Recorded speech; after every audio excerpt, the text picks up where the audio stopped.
It was the perfect place for me to get an MBA at the perfect time. I was living in North Carolina, working for a reinsurance broker. That's when I started looking into an MBA program. So that was in the summer of 2019, and then I reached out in December of 2019, not knowing what was about to come. It all worked out. I knew that I was going to leave my current employer and go to the MBA, but another incredible company called Topsail reached out and said, would you like to work here for the year that you're off? And I said, absolutely. So I became their VP and Director of Reinsurance Finance. I did that while I was doing the MBA. And it was a nice combo for me. I still got to stay in the industry that I love, and I knew that I was going to stick with that industry after the MBA and also enjoy living in the south of France. The first thing was I didn't want to show up on the first day of class and see a room full of people that looked like me.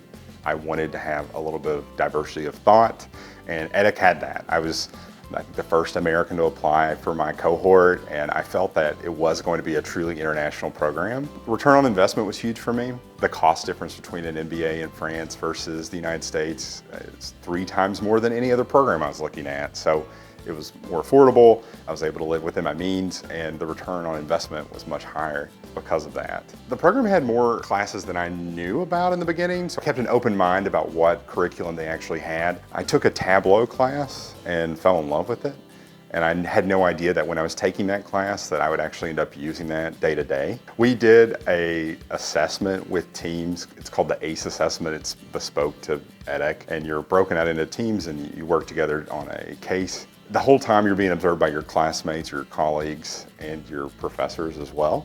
So that was so challenging and interesting how we all work differently.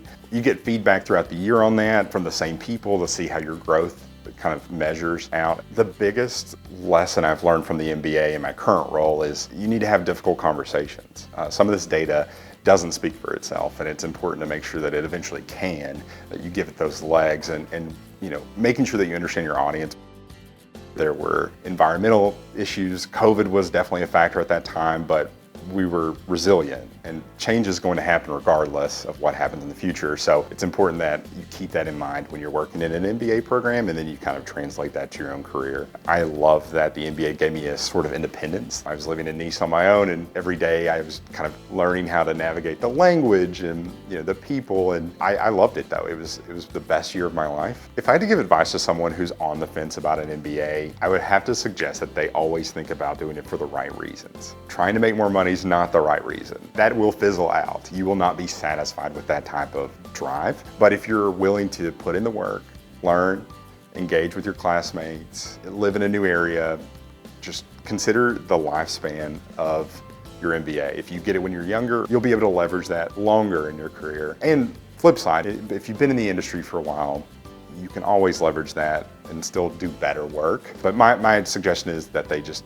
put themselves in it and just have a great time with it. It'll be over before you know it, so just don't stress about what job you're going to get after or what industry you want to pick or wherever you want to live.